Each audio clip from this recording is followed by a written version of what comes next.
ترجمہ: اے ایمان والو، شراب اور جوا اور بت اور قسمت معلوم کرنے کے تیر ناپاک شیطانی کام ہی ہیں، تو ان سے بچتے رہو تاکہ تم فلاح پاؤ۔ رجس من عمل الشیطان، ناپاک شیطانی کام ہیں۔ اس آیت مبارکہ میں 4 چیزوں کے نجاست و خباثت اور ان کا شیطانی کام ہونے کے بارے میں بیان فرمایا اور ان سے بچنے کا حکم دیا گیا ہے، اور وہ 4 چیزیں یہ ہیں: نمبر 1 شراب، نمبر 2 جوا، نمبر 3 انصاب یعنی بت، نمبر 4 ازلام یعنی پانسے ڈالنا۔ ہم یہاں بالترتیب ان 4 چیزوں کے بارے میں تفصیل بیان کرتے ہیں۔ نمبر 1 شراب۔ صدر الشریعہ مفتی امجد علی اعظمی رحمۃ اللہ تعالی فرماتے ہیں شراب پینا حرام ہے اور اس کی وجہ سے بہت سے گناہ پیدا ہوتے ہیں، لہٰذا اگر اس کو معاصی یعنی گناہوں اور بے حیائیوں کی اصل کہا جائے تو بجا ہے۔ حضرت معاذ رضی اللہ تعالیٰ عنہ سے روایت ہے، حضور اقدس صلی اللہ تعالیٰ علیہ وسلم نے ارشاد فرمایا شراب ہرگز نہ پیو کہ یہ ہر بدکاری کی اصل ہے۔ شراب پینے کی وعیدیں۔ احادیث میں شراب پینے کی انتہائی سخت وعیدیں بیان کی گئی ہیں، ان میں سے 3 احادیث سماعت کیجیے۔ نمبر 1 ترمذی شریف کی حدیث ہے، حضرت انس بن مالک رضی اللہ تعالیٰ عنہ فرماتے ہیں حضور اقدس صلی اللہ تعالیٰ علیہ وسلم نے شراب کے بارے میں 10 شخصوں پر لعنت کی۔ نمبر 1 شراب بنانے والے پر، نمبر 2 شراب بنوانے والے پر، نمبر 3 شراب پینے والے پر، نمبر 4 شراب اٹھانے والے پر، نمبر 5 جس کے پاس شراب اٹھا کر لائی گئی اس پر، نمبر 6 شراب پلانے والے پر، نمبر 7 شراب بیچنے والے پر، نمبر 8 شراب کی قیمت کھانے والے پر، نمبر 9 شراب خریدنے والے پر، نمبر 10 جس کے لیے شراب خریدی گئی اس پر۔ حدیث نمبر 2 ابن ماجہ کی حدیث، حضرت ابو مالک اشعری رضی اللہ تعالیٰ عنہ سے روایت ہے، نبی اکرم صلی اللہ تعالیٰ علیہ وآلہ وسلم نے ارشاد فرمایا میری امت کے کچھ لوگ شراب پیئیں گے اور اس کا نام بدل کر کچھ اور رکھیں گے، ان کے سروں پر باجے بجائے جائیں گے اور گانے والیاں گائیں گی، اللہ تعالیٰ انہیں زمین میں دھسا دے گا اور ان میں سے کچھ لوگوں کو بندر اور سور بنا دے گا۔ نمبر 3 حضرت ابو امامہ رضی اللہ تعالیٰ عنہ سے روایت ہے، رسول اللہ صلی اللہ تعالیٰ علیہ وسلم نے فرمایا اللہ تعالیٰ فرماتا ہے قسم ہے میری عزت کی، میرا جو بندہ شراب کی 1 گھونٹ بھی پیے گا میں اس کو اتنی ہی پیپ پلاؤں گا، اور جو بندہ میرے خوف سے اسے چھوڑے گا میں اس کو حوض قدس سے پلاؤں گا۔ شراب حرام ہونے کا 10 انداز میں بیان۔ اس آیت اور اس کے بعد والی آیت میں شراب کے حرام ہونے کو 10 مختلف انداز میں بیان کیا گیا ہے۔ نمبر 1 شراب کو جوئے کے ساتھ ملایا گیا ہے، نمبر 2 بتوں کے ساتھ ملایا گیا ہے، نمبر 3 شراب کو ناپاک قرار دیا ہے، نمبر 4 شیطانی کام قرار دیا ہے، نمبر 5 اس سے بچنے کا حکم دیا ہے، نمبر 6 کامیابی کا مدار اس سے بچنے پر رکھا ہے، نمبر 7 شراب کو عداوت اور بغض کا سبب قرار دیا ہے، 8 اور 9 شراب کو ذکر اللہ اور نماز سے روکنے والی چیز فرمایا ہے، نمبر 10 اس سے باز رہنے کا تاکیدی حکم دیا ہے۔ شراب نوشی کے نتائج۔ یہاں ہم شراب نوشی کے چند وہ نتائج ذکر کرتے ہیں جو پوری دنیا میں نظر آ رہے ہیں تاکہ مسلمان ان سے عبرت حاصل کریں، اور جو مسلمان شراب نوشی میں مبتلا ہیں وہ اپنے اس برے عمل سے باز آ جائیں۔ نمبر 1 شراب نوشی کی وجہ سے کروڑوں افراد مختلف مہلک اور خطرناک امراض کا شکار ہو رہے ہیں۔ نمبر 2 لاکھوں افراد شراب نوشی کی وجہ سے ہلاک ہو رہے ہیں۔ نمبر 3 زیادہ تر سڑک حادثات شراب پی کر گاڑی چلانے کی وجہ سے ہو رہے ہیں۔ نمبر 4 ہزاروں افراد شرابیوں کے ہاتھوں بے قصور قتل و غارت گری کا نشانہ بن رہے ہیں۔ نمبر 5 لاکھوں عورتیں شرابی شوہروں کے ظلم و ستم کا نشانہ بنتی ہیں۔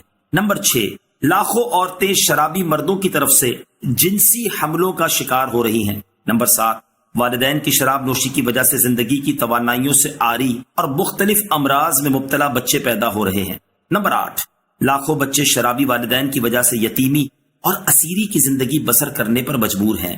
نمبر 9 شرابی شخص کے گھر والے اور اہل و عیال اس کی ہمدردی اور پیار و محبت سے محروم ہو رہے ہیں۔ نمبر 10 ان نقصانات کے علاوہ شراب کے اقتصادی نقصانات بھی بہت ہیں کہ اگر شراب کی خرید و فروخت اور امپورٹ ایکسپورٹ سے حاصل ہونے والی رقم اور ان اخراجات کا موازنہ کیا جائے جو شراب کے برے اثرات کی روک تھام پر ہوتے ہیں تو سب پر واضح ہو جائے گا کہ شراب سے حاصل ہونے والی آمدنی ان اخراجات کے مقابلے میں کچھ بھی نہیں جو اس کے برے نتائج کو دور کرنے پر ہو رہے ہیں۔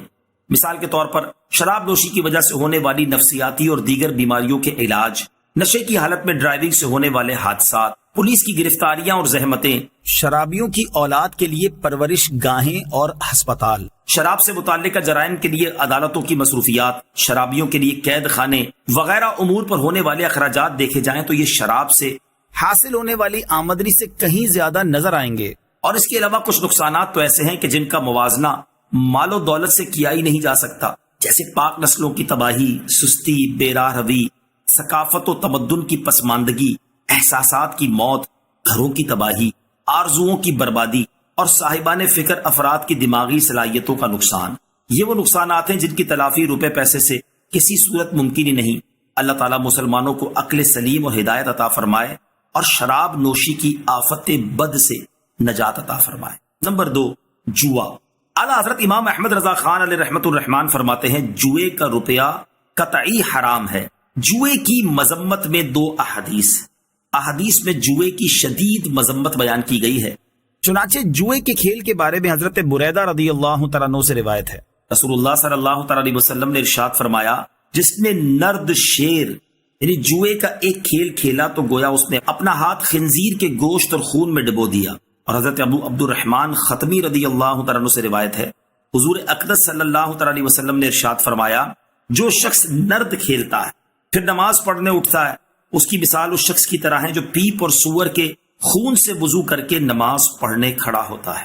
جوئے کے دنیاوی نقصانات، دین اسلام نے اپنے ماننے والوں کو ہر اس عمل اور عادت سے روکا ہے جس سے ان کا مالی اور جسمانی نقصان وابستہ ہو اور وہ انہیں اللہ تعالیٰ کے ذکر سے غافل کر دے۔ ایسی بے شمار چیزوں میں سے ایک چیز جوا بازی ہے جو کہ معاشرتی امن و سکون اور باہمی محبت و یگانگت کے لیے زہر قاتل سے بڑھ کر ہے، اور قرآن و حدیث میں مختلف انداز سے مسلمانوں کو اس شیطانی عمل سے روکا گیا ہے۔ لیکن افسوس کہ فی زمانہ مسلمانوں کی ایک تعداد اس خبیث ترین عمل میں مبتلا نظر آ رہی ہے، اور یہ لوگ دنیا و آخرت کے لیے حقیقی طور پر مفید کاموں کو چھوڑ کر اپنے شب و روز کو اسی عمل میں لگائے ہوئے ہیں، اور ان کی اسی روش کا نتیجہ ہے کہ ان مسلمانوں کی نہ تو دنیاوی پسماندگی دور ہو رہی ہے اور نہ ہی وہ اپنی اخروی کامیابی کے لیے کچھ کر پا رہے ہیں۔ ہم یہاں جوئے بازی کے 3 دنیاوی نقصانات ذکر کرتے ہیں تاکہ مسلمان انہیں سن کر اپنی حالت پر کچھ رحم کریں اور جوئے سے باز آ جائیں۔ نمبر 1، جوئے کی وجہ سے جوئے بازوں میں بغض، عداوت اور دشمنی پیدا ہو جاتی ہے اور بسا اوقات قتل و غارت گری تک نوبت پہنچ جاتی ہے۔ نمبر 2، جوئے بازی کی وجہ سے مالدار انسان لمحوں میں غربت و افلاس کا شکار ہو جاتا ہے، خوشحال گھر بدحالی کا نظارہ پیش کرنے لگتے ہیں، اچھا خاصا آدمی کھانے پینے تک کم محتاج ہو کر رہ جاتا ہے، معاشرے میں اس کا بنایا ہوا وقار ختم ہو جاتا ہے اور سماج میں اس کی کوئی قدر و قیمت اور عزت باقی نہیں رہتی۔ نمبر 3، جوئے باز نفع کے لالچ میں بکثرت قرض لینے اور کبھی کبھی سودی قرض لینے پر بھی مجبور ہو جاتا ہے، اور جب وہ قرض ادا نہیں کر پاتا یا اسے قرض نہیں ملتا تو وہ ڈاکہ زنی اور چوری وغیرہ میں مبتلا ہو جاتا ہے، حتیٰ کہ جوئے باز چاروں جانب سے مصیبتوں میں ایسا گھر جاتا ہے کہ بالآخر وہ خودکشی کرنے پر مجبور ہو جاتا ہے۔ اللہ تعالیٰ مسلمانوں کو ہدایت عطا فرمائے اور انہیں اس شیطانی عمل سے بچنے کی توفیق عطا فرمائے۔ نمبر 3، انصاب۔ حضرت عبداللہ بن عباس رضی اللہ تعالیٰ عنہ سے مروی ہے کہ اس سے مراد وہ پتھر ہیں جن کے پاس کفار اپنے جانور ذبح کرتے تھے۔ امام عبداللہ بن احمد نصفی رحمۃ اللہ تعالیٰ علیہ فرماتے ہیں اس سے مراد بت ہیں کیونکہ انہیں نصب کر کے ان کی پوجا کی جاتی ہے۔ علامہ ابو حیان محمد بن یوسف اندلسی رحمۃ اللہ تعالیٰ علیہ فرماتے ہیں اگر انصاب سے مراد وہ پتھر ہوں جن کے پاس کفار اپنے جانور ذبح یا نحر کرتے تھے تو ان پتھروں کو ناپاک اس لیے کہا گیا تاکہ کمزور ایمان والے مسلمانوں کے دلوں میں اگر ان کی کوئی عظمت باقی ہے تو وہ بھی نکل جائے، اور اگر انصاب سے مراد وہ بت ہوں جن کی اللہ تعالیٰ کے علاوہ عبادت کی جاتی ہے، ان کے پاس جانور ذبح کیے جاتے ہوں یا نہیں، تو انہیں ناپاک اس لیے کہا گیا تاکہ سب پر اچھی طرح واضح ہو جائے کہ جس طرح اصنام سے بچنا واجب ہے اسی طرح انصاب سے بچنا بھی واجب ہے۔ نمبر 4، ازلام۔ زمانے جاہلیت میں کفار نے 3 تیر بنائے ہوئے تھے، ان میں سے ایک پر لکھا تھا ہاں، دوسرے پر لکھا تھا نہیں، اور تیسرا خالی تھا۔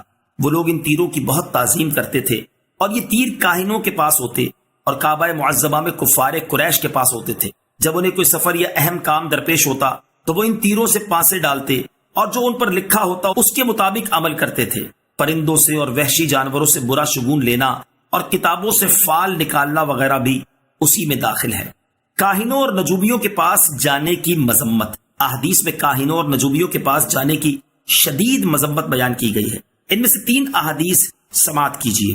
حضرت ابو ہریرہ رضی اللہ تعالیٰ عنہ سے روایت ہے، سرکار دو عالم صلی اللہ تعالیٰ علیہ وسلم نے ارشاد فرمایا، جو کسی نجومی یا کاہن کے پاس گیا اور اس کے قول کی تصدیق کی تو گویا اس نے اس کا انکار کر دیا جو حضرت محمد صلی اللہ تعالیٰ علیہ وسلم پر نازل کیا گیا۔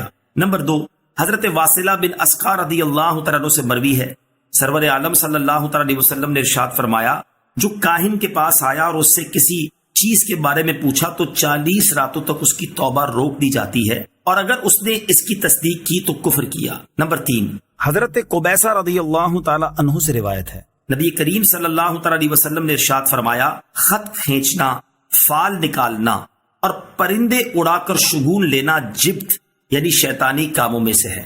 آیت فَاجْتَنِبُوهُ لَعَلَّكُمْ تُفْلِحُونَ سے معلوم ہونے والے مسائل۔ اس آیت سے دو مسئلے معلوم ہوئے۔